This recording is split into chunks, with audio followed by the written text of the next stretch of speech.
शांति। आज है 14 जुलाई। सुनते हैं आज के प्यारे बाबा के साकार रूप से चले मधुर महावाक्य। बाबा कह रहे हैं आज, मीठे बच्चे, याद की यात्रा में कभी थकना नहीं। देह अभिमान के तूफान थकाते हैं। बच्चों के थकने का कारण क्या है?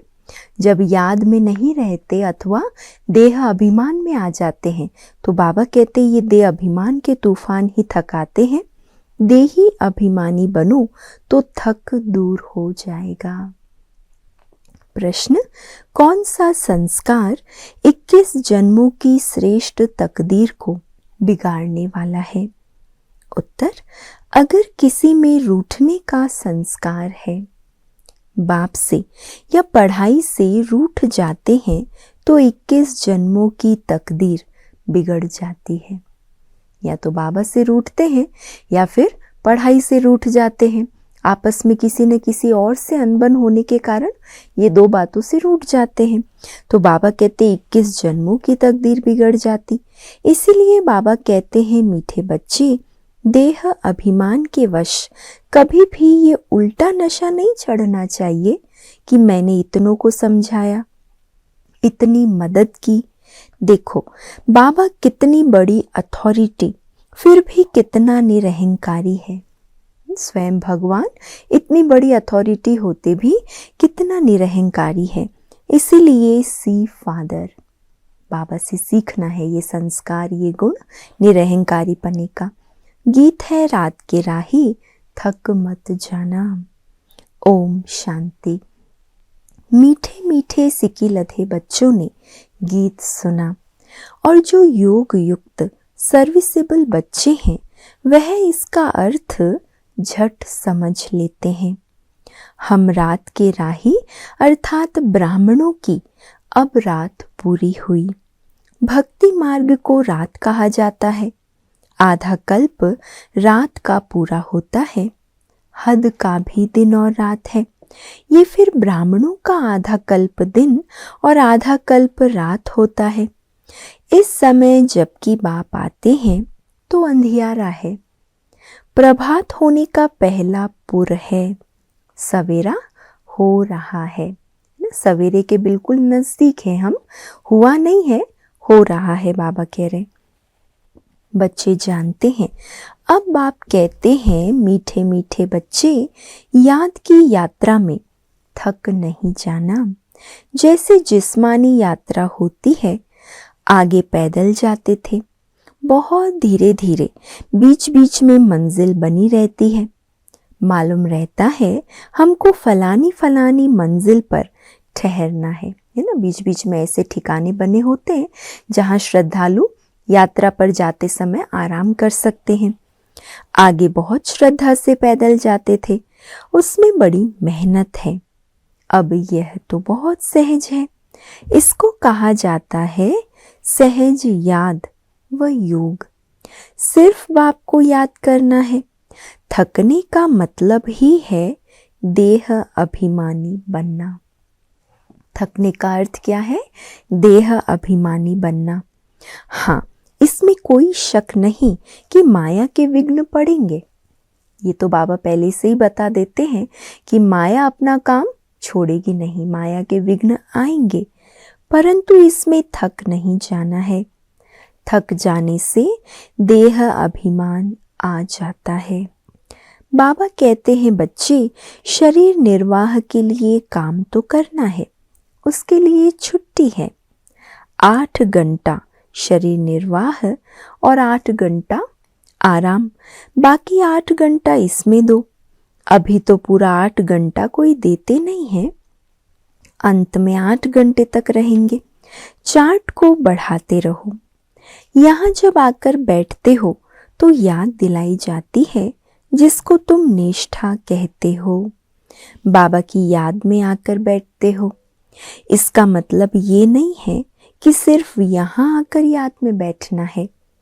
ऐसे बहुत हैं, समझते हैं 5-10 मिनट योग करके उठे। थोड़ा समय योग में बैठे ऐसे समझते हैं, परंतु बाबा तो कहते हैं धंधाधोरी करते कहाँ भी आते जाते हो तो भी तुम योग में रहो। ये सब कोई स्थूल बात नहीं है ना, ये सब मन बुद्धि की यात्रा की बात है। कहाँ गंगा स्नान आदि करने जाते हैं तो राम राम जपते हैं। यहाँ तुमको कुछ भी सिमरना नहीं है, सिर्फ बाप को याद करना है। ये बाप बच्चों से ही बात कर रहे हैं। तुम्हारा कल्याण ही है याद की यात्रा में, इसमें थकना नहीं है। तूफान तो बहुत आएंगे, इतना मजबूत तो बनना पड़ेगा ना, नहीं तो माया के तूफान हमें यहाँ से ले जाएंगे। तूफान कोई मिट्टी आदि के नहीं है। माया के तूफान आने से बुद्धि का योग टूट जाता है। फिर देह अभिमान में आने से धंधाधोरी बच्चे याद आ जाते हैं। बाबा कहते हैं अब तो ये धंधाधोरी आदि सब खलास होने वाले हैं। जिसमें सारा जीवन दे रहे वो सब तो स्थूल रूप से खत्म हो जाएगा। तुम्हारे बच्चे वारिस बनने ही नहीं हैं, सब खत्म हो जाना है। अभी तो वारिस बेहद के बाप के खड़े हैं। हद का वर्षा मुर्दाबाद होना है। साहूकार लोग समझते हैं अब बच्चा बड़ा होगा, शादी करेगा, फिर ये होगा। बाबा कहते हैं अभी इतना टाइम नहीं है। जितना आप सोच रहे भविष्य के लिए अभी इतना समय नहीं है, इसीलिए दुनिया से बिल्कुल मोह हटा दो। यह तो कब्रिस्तान है। धंधाधोरी बच्चों आदि के चिंतन में मरेंगे तो मुफ्त अपनी बर्बादी कर देंगे। शिव बाबा को याद करेंगे तो आबादी बहुत होगी। नहीं तो बाबा कहते जो जन्म जन्मांतर की तकदीर है उसको लकीर लग जाएगी। देह अभिमान में आने से बर्बादी होती है, देही अभिमानी बनने में आबादी होती है। जितना याद करेंगे उतना भविष्य 21 जन्म वर्षा पाएंगे। याद ही नहीं करेंगे तो बहुत घाटा पड़ जाएगा। वह फिर जन्म जन्मांतर कल्प कल्पांतर के लिए हो जाएगा।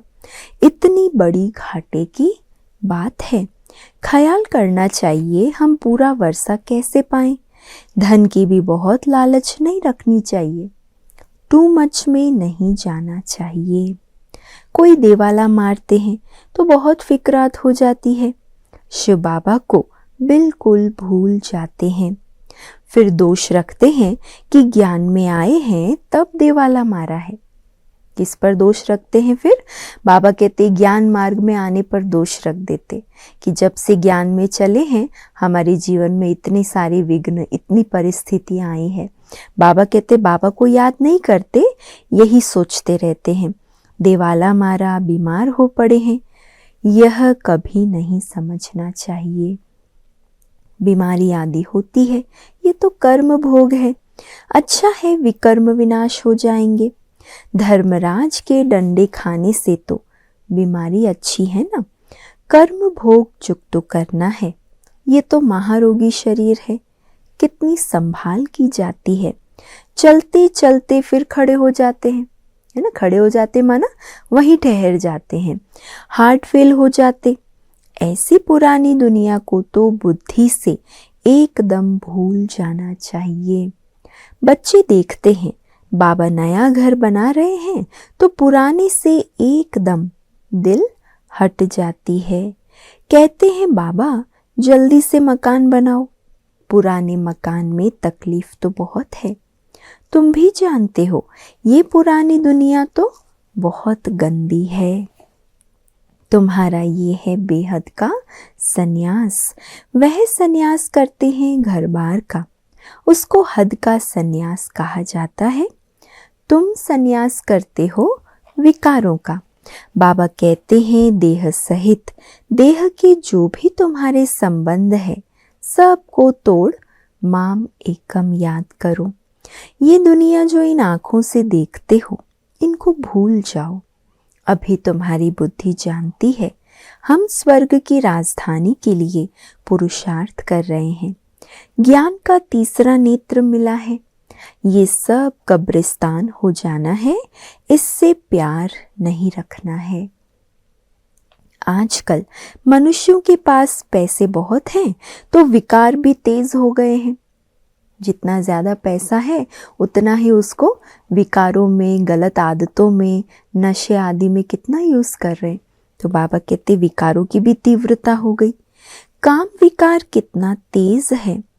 काम विकार बिगड़ रह नहीं सकते। 4-5 वर्ष पवित्र रहे, फिर लिखते हैं बाबा आज इनको भूत लगा, काला मुंह कर लिया, कितना धक्का खाया, एकदम 5 मार अर्थात मंजिल से गिर गए। पहले पहले है देह अभिमान, ऊपर से गिरा, ठक पुर्जा पुर्जा हो गया, खलास। ऊपर से इतना जोर से गिरते हैं, बाबा कहते काम विकार में गिरना अर्थात 5वीं मंजिल से गिरना, तो जैसे पूरा पुर्जा पुर्जा हड्डी सब टूट जाती है, हड्ड गुट बिल्कुल ही टूट जाते हैं।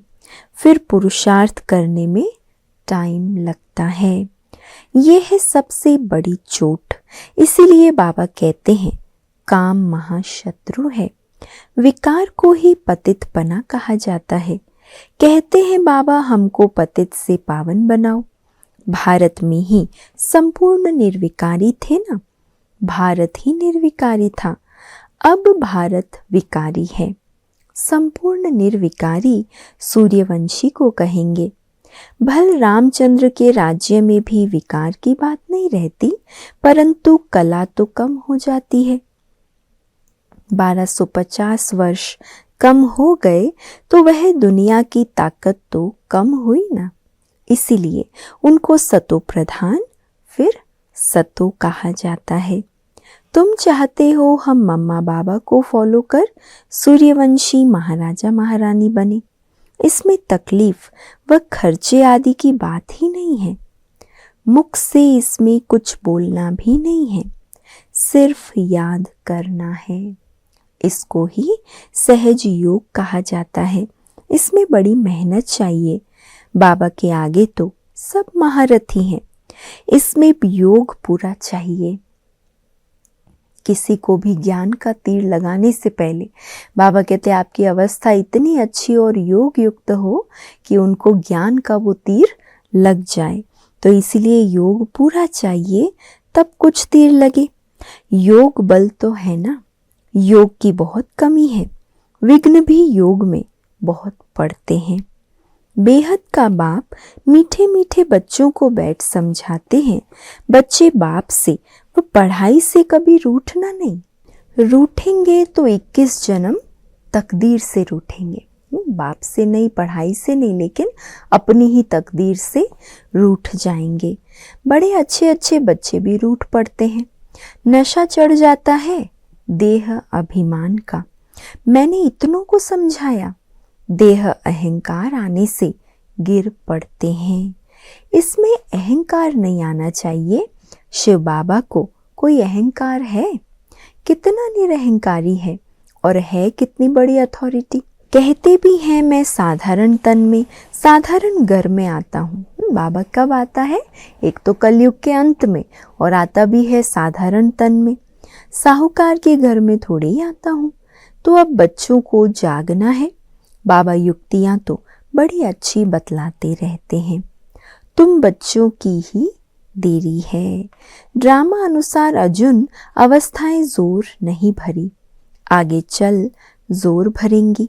हम गवर्नमेंट को इत्तला करते हैं कि इतने इतने वर्षों में स्वर्ग की स्थापना हो जाएगी।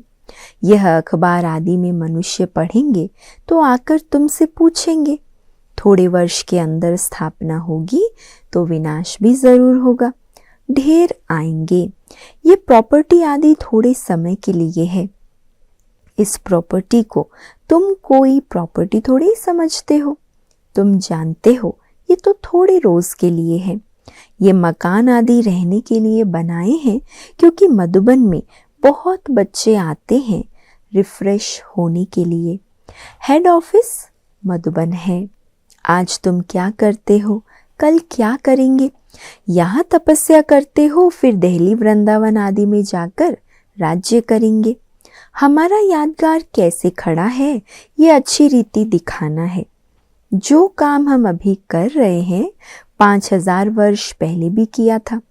पहले पहले शिव बाबा के मंदिर बनाते हैं, बाकी दिलवाड़ा मंदिर आदि तो बाद में बने हैं। बुद्धि से काम लेना होता है। दिलवाड़ा मंदिर का भी हिसाब निकाला जाए तो निकल सकता है। पूरा हमारा यादगार है। तुम जानते हो ये स्थापना का यादगार है। तुम मीठे मीठे बच्चों को बहुत खुशी होनी चाहिए। ये सब सर्विस बढ़ाने की युक्तियां निकालनी है। राम गयो रावण गयो जिनका बहु परिवार है। रावण का देखो कितना बड़ा परिवार है और राम का कितना छोटा परिवार है। गायन तो राइट है, परंतु कोई समझ नहीं सकते। बाप बैठ समझाते हैं तो भी निश्चय नहीं बैठता है। शरीर निर्वाह अर्थ भी कर्म तुमको जरूर करना है। हाँ, जो सर्विसेबल बच्चे हैं पांडव, वो तो गवर्नमेंट से पालना ले सकते हैं। उनकी सारी संभाल हमको करनी पड़े। जो अच्छे अच्छे सर्विसेबल बच्चे हैं, बाबा कहते उनकी जवाबदारी मेरी है, मैं उनकी संभाल करता हूँ। अवस्था बच्चों की ऐसी होनी चाहिए कि बाबा की याद में इस दुनिया का सब कुछ भुलाना है।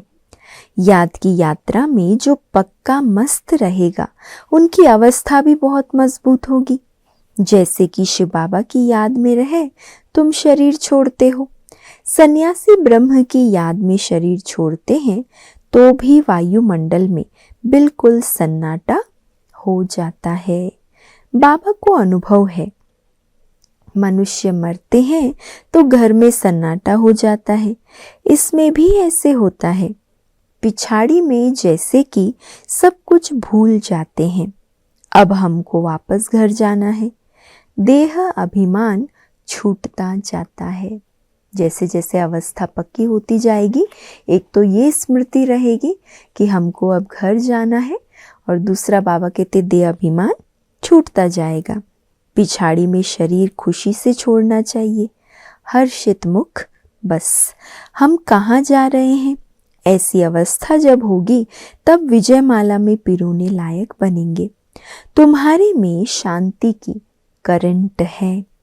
कोई भी आते हैं तो कहते हैं यहाँ शांति बहुत है ना। ये है रियल शांति।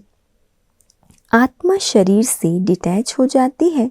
तुम जानते हो हम आत्मा शांत स्वरूप हैं। हम अपने स्वधर्म में बैठ जाते हैं। कर्म के बिना तो कोई मनुष्य रह नहीं सकते। वो लोग हठ योग से क्या क्या नहीं करते। अब तुम समझते हो हमारा स्वधर्म ही शांति है। यहाँ हम आए हैं पाठ बजाने, अब वापस घर जाना है। बाबा कहते हैं मुझे याद करो और घर को भी याद करो। बाप को याद करने से वर्षा मिलेगा। बाबा कहते हैं मुझे भी घर में याद करो। यहाँ तो मैं टेम्परेरी आता हूँ, तुम्हारी बुद्धि शांति धाम में टिकनी चाहिए बाबा की याद में। घर का भी वर्षा लेना है ना, वो है आत्माओं का घर।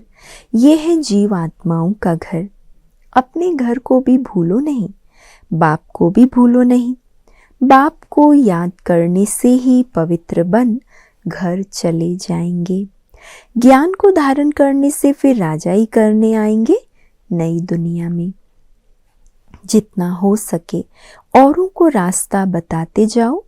Always see father. तुम जानते हो बाप ने क्या किया। सब कुछ माताओं को दे दिया। उसने ही डायरेक्शन दिया। शिव बाबा ने ही ब्रह्मा बाबा को डायरेक्शन दिया, सब कुछ माताओं की सर्विस में लगाओ। एक को देख दूसरे ने फॉलो किया, स्वाहा हो गए। परंतु फिर जब टिक भी तो सके ना। ड्रामा अनुसार भट्टी भी बननी थी। पाकिस्तान हिंदुस्तान हुआ। तुम्हारी भट्टी पहले शुरू ही हुई पाकिस्तान में। तुमने नदी को क्रॉस किया। शास्त्रों में तो क्या क्या बातें लिख दी है। प्रैक्टिकल में तुम अब बनते हो ना, सुनते हो ना। फिर कल्प बाद तुम ही सुनेंगे। बाबा कहते हैं हियर नो इविल, धंधा आदि भल करो परंतु हियर नो इविल। बाबा कहते हैं हर बात में श्रीमत लो। बाबा इस हालत में हम क्या करें? तो बाबा सब बता देंगे। कोई भी बात पूछनी हो तो तुम बाबा के पास आओ। तुम डरते क्यों हो? कदम कदम पर पूछना है। श्रीमत पर चलने से कदम कदम में पदम है। तुम्हारा सेकंड बाय सेकंड जो पास होता है उसमें पदम है। तो कितनी कमाई हो रही है? हर कदम में पद्मों की कमाई हो रही है। बाबा कहते कितनी भारी कमाई है। अच्छा मीठे मीठे सिके लधे बच्चों प्रति मात पिता बाप दादा का याद प्यार और गुड मॉर्निंग। रूहानी बाप की रूहानी बच्चों को नमस्ते और हम सब रूहानी बच्चों की रूहानी मात पिता बाप दादा को याद प्यार, गुड मॉर्निंग और नमस्ते। शुक्रिया बाबा, शुक्रिया। धारणा के लिए आज का मुख्य सार है। पहली पॉइंट, विजय माला में पिरोने के लिए इस शरीर से डिटैच होने का पूरा पूरा पुरुषार्थ करना है। देह अभिमान को छोड़ते जाना है। इस दुनिया को बुद्धि से भूलना है। दूसरा है, टू मच धन की लालच में नहीं जाना है। बाप की याद के सिवाय दूसरा कोई चिंतन ना रहे। कभी भी बाप से व पढ़ाई से रूठना नहीं है। वरदान है, मालिकपन की स्मृति द्वारा हाईएस्ट अथॉरिटी का अनुभव करने वाले कंबाइंड रूप स्वरूपधारी भव। मालिकपन की स्मृति द्वारा हाईएस्ट अथॉरिटी का अनुभव करने वाले कंबाइंड स्वरूपधारी भव। पहले अपने शरीर और आत्मा के कंबाइंड रूप को स्मृति में रखो। शरीर रचना है और आत्मा रचता है। इससे मालिकपन स्वतः स्मृति में रहेगा। मालिकपन की स्मृति से स्वयं को हाईएस्ट अथॉरिटी अनुभव करेंगे। शरीर को चलाने वाले होंगे। दूसरा, बाप और बच्चा शिव शक्ति के कंबाइंड स्वरूप की स्मृति से माया के विघ्नों को अथॉरिटी से पार कर लेंगे। शिव शक्ति, बाप और बच्चा इस कंबाइंड स्वरूप के द्वारा माया के विघ्नों को अथॉरिटी से पार कर लेंगे। स्लोगन है, विस्तार को सेकंड में समाकर ज्ञान के सार का अनुभव करो और कराओ। विस्तार को सेकंड में समाकर ज्ञान के सार का अनुभव करो और कराओ। आज का व्यक्त इशारा है, पाप कटेश्वर व पाप हरनी तब बन सकते हो जब याद ज्वाला स्वरूप होगी। इसी याद द्वारा अनेक आत्माओं की निर्बलता दूर होगी।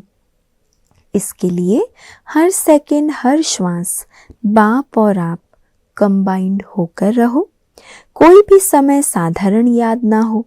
स्नेह और शक्ति दोनों रूप कंबाइंड हो। स्नेह भी हो और शक्ति भी हो, दोनों ही स्वरूप कंबाइंड हो। और आज की दीदी की विशेषता है, अगर सोचे तो आता है दीदी चली गई। मन में अगर ऐसा सोचे तो ऐसे लगता है ना दीदी यहाँ अभी नहीं है, चली गई। लेकिन फीलिंग आती है मधुबन में दीदी सदा हाजिर है। ये भी अनायास कोई न कोई कारण बनता है जो बाबा हर एक को हिलाता है।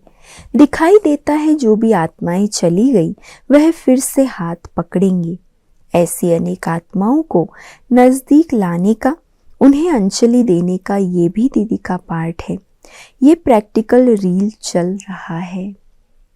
हमारी दीदी से अनेक आत्माओं का पुराना संबंध है, नाता है। वो फिर से आकर अपना वर्षा लेंगे। ये भी पर्दा खुलता जाएगा। अच्छा, ओम शांति।